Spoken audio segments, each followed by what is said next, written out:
Привет, друзья! Сразу к делу. Когда одного мелкого экранчика не хватает для всей необходимой информации, некоторые извращенцы лепят по два экрана. Эти два 128 на 32, у меня их много, а сделать хотелось быстрее. Не судите. А еще не дешевые и быстрые. Но сейчас не об этом. Я расскажу, как работать с большим экраном SSD 1327, который 128 на 128. Как случайно выяснилось, этот экран не монохромный, а с 16 градациями серого, о чем я сразу не знал. Еще столкнулся с отсутствием библиотеки на STM32. Библиотека от экрана SSD 1306 не подойдет, так как там все по-другому. На мелких экранах байт это 8 точек, здесь байт это 2 точки, поэтому объем мелкого экрана 512 байт, а большого 8 килобайт. Скорость I2C 400 килобит до 50 килобайт в секунду, то есть 6 FPS. В порядке развлекухи я переделал свою библиотеку под новый 16-цветный экран. Исходники внизу под описанием. Кстати, если кто-то думает, что сейчас рисуются круги, то он прав. Но что, по-вашему, рисуется сейчас? Правильно, это что-то типа напряженности поля двух зарядов, только зависимость линейная. Для каждой выводимой точки вычисляется расстояние до каждого из двух условных зарядов, на что-то умножается и складывается. Честно скажу, экран классный. Дня 2 развлекался. Однако были проблемы со скоростью вычисления квадратных корней и медленной отрисовкой. Побороть отрисовку помог FreeRTOS. Не всегда все можно сделать на одних прерываниях. Сейчас будет очищаться экран, потом выводиться текст, делаться секундная пауза и так по кругу. Скорость очистки 230 миллисекунд. Вывод текста 76 миллисекунд, что вполне хватит для большинства задач. Чистка экрана почти всегда не нужна, если вы перерисовываете строки.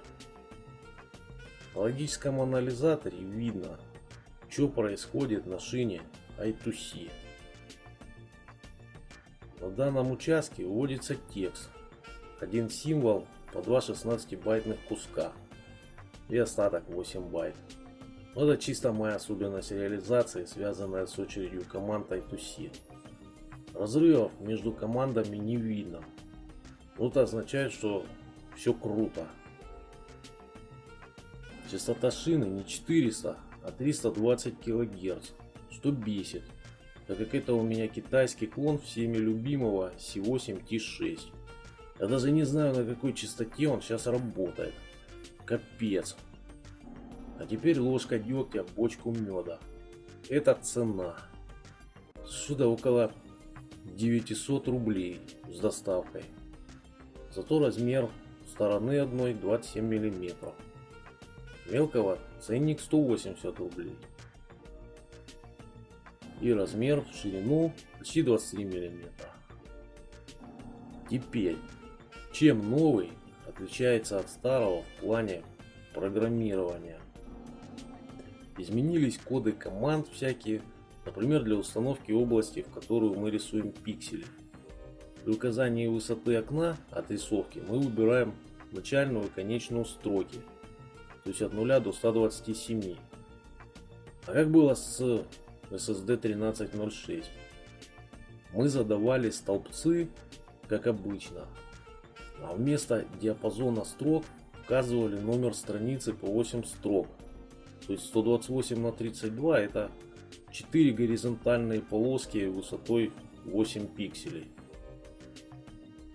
Страшного в этом ничего нет. Просто деление на полоски неудобно с точки зрения вывода символов в произвольные координаты. Теперь проект. В CubeMX я взял старый проект, где задействовалась куча интерфейсов. Для FreeRTOS сделал 3 задачи с одинаковым приоритетом. В ней крутятся вычисления, очередь команд I2C и отрисовка буфера. Для инициализации много команд не нужно. Главное это включить-выключить, премап, чтобы перевернуть изображение, и установить область отрисовки. И все. Старые неиспользованные определения команд я даже не переименовывал. Для управления дисплеем завернул функции в структуру, что позволило упростить использование одновременно двух устройств. Кстати, SSD 1327 поддерживает 2 и 3 байтовые команды.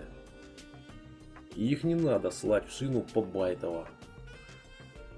Ну, я их тоже добавил. Шрифт 8×10. Он единственный, причем монохромный.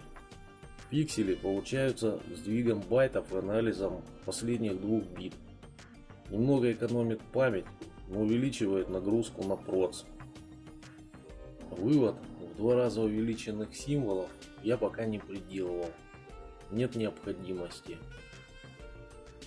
Вывод строки происходит посимвольно с прибавлением 8 пикселей к последней позиции.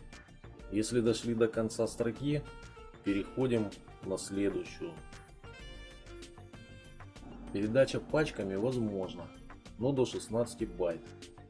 Не буду рассказывать про мультипоточность, но это связано именно с ней. Пересылаемый буфер копируется в хитрую область, чтобы пересылаемые данные не изменились прямо в процессе передачи. Про работу очереди I2C. Для некоторых команд выделяется структура, в которой кроме адресов буферов содержатся некоторые данные.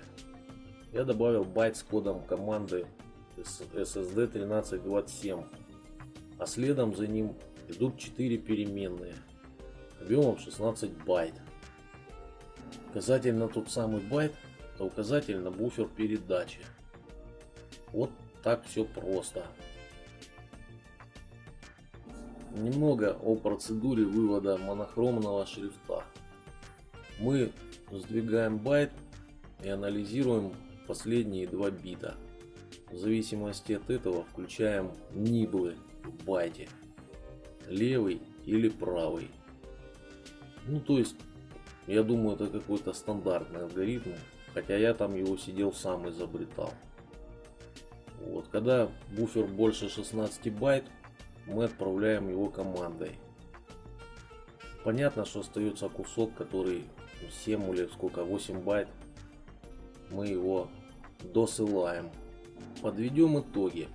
Экран SSD 1327 хорош для развлечений со своими 16 цветами, точнее оттенками серого.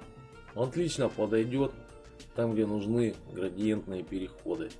Но на деле таких задач немного. Чаще предъявляются другие требования. Быстрый вывод какого-то текста. А для текста хватит и монохромного дисплея. Еще момент. Это ресурсы. Из-за цветастости нужно больше прокачивать через I2C. А процессору приходится больше делать всяких операций. При размере 27 на 27 мм со шрифтом 8 на 10 пикселей можно выводить текст с разрешением 16 на 12 символов. Его вполне хватит для вывода какой-то информации типа напряжения, оборотов, координат GPS и тому подобное. 6 FPS это максимум. Ну там 12 при интерлейсинге. Однако, как правило, при выводе строк данные просто перерисовываются. То есть очищать не надо. Значит, что при 50% заполнении будет 10-12 FPS. Поэтому смотрите сами, что вам важнее, ресурсы микроконтроллера или мажашечка в виде 16 градаций серого. Ну, на этом все. Всем спасибо. Пока.